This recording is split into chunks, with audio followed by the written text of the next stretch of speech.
आज मी तयार केलेले आहे गावाकडच्या पारंपरिक पद्धतीने हिरव्या मिरच्याच्या मुगाच्या डाळीची आमटी, त्याच्यासोबत गरम गरम ज्वारीची भाकरी। तर मुगाच्या डाळीची आमटी मी कशी तयार केली याची रेसिपी पूर्ण बघा। व्हिडिओ आवडला तर नक्की लाईक शेअर करा, सबस्क्राइब करायला विसरू नका। नमस्कार, छाया किचन मध्ये मी छाया तुमच्या सगळ्यांचं स्वागत करते। आज पारंपरिक पद्धतीने मुगाच्या डाळीची आमटी बनवून दाखवणार आहे। तर ही गावाकडची मुगाची डाळ आहे, थोडे थोडे छिलटे आहे त्याला, आणि ही डाळ मस्त आणि चवीला खूप छान आहे। तर आता गावाकडच्या पारंपरिक पद्धतीने हिरव्या मिरच्याच्या मुगाच्या डाळीची आमटी मी बनवून दाखवणार आहे। सगळ्यात पहिली ही डाळ आपण स्वच्छ धुवून घ्यायची आहे। आता ही डाळ स्वच्छ धुवून झालेली आहे, ह्याच्यातलं मी पाणी काढते आणि कुकरला ही डाळ आपल्याला उकडवून घ्यायची आहे। डाळ स्वच्छ धुवून मी कुकरमध्ये डाळ घालून घेतलेली आहे। ह्याच्यामध्ये पुरेसं पाणी घालायचं आहे। पुरेसं पाणी घातल्यानंतर ह्याच्यामध्ये घालायचं आपल्याला थोडंसं तेल, 1 चम्मच तेल घालायचं आहे, जेणेकरून डाळ मस्त सॉफ्ट अशी शिजेल। आता या कुकर मी गॅसला लावून ठेवणार आहे आणि याच्या मी 5 शिट्ट्या करणार आहे। 5 शिट्ट्यामध्ये मुगाची डाळ एकदम छान आणि मस्त शिजेल। मग आमटी कशी करायची ते मी दाखवते। मुगाची डाळ बघा किती छान कुकरला शिजलेली आहे। आणि मुगाच्या डाळीची आमटी तयार करण्यासाठी कोथिंबीर, हिरवी मिरची, लसूण आणि जिरं। लसूण आणि जिरं हे थोडंसं वेगळं कुटायचं आहे, उखळामध्ये कुटणार आहे। आणि थोडा लसूण, मिरची, कोथिंबीर हे मीठ घालून वेगळं कुट करायचं आहे। आणि जिरं आणि लसूण हे कुटून हे फोडणीला घालायचं आहे। मोहरी म्हणजे राई आणि जिरं लसूण याचं फोडणी टाकायची आहे। तर कसं तर व्हिडिओ पूर्ण बघा।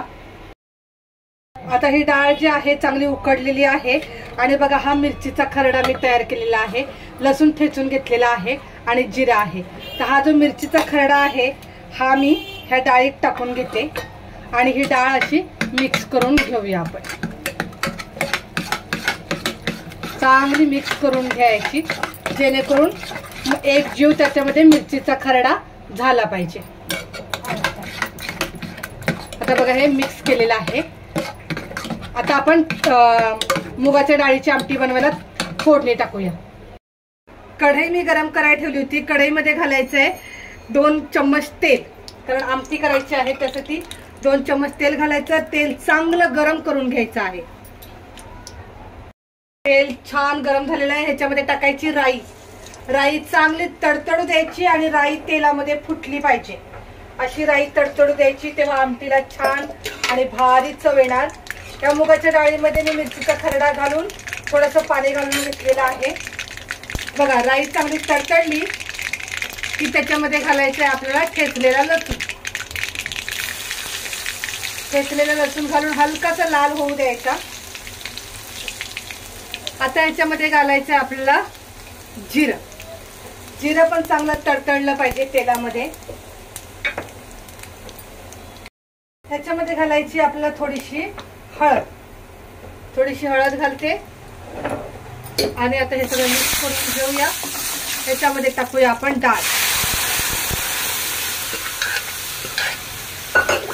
डाळ टाकून आपण पूर्ण मिक्स करून घेऊया। अजून थोडंसं पाणी घालते।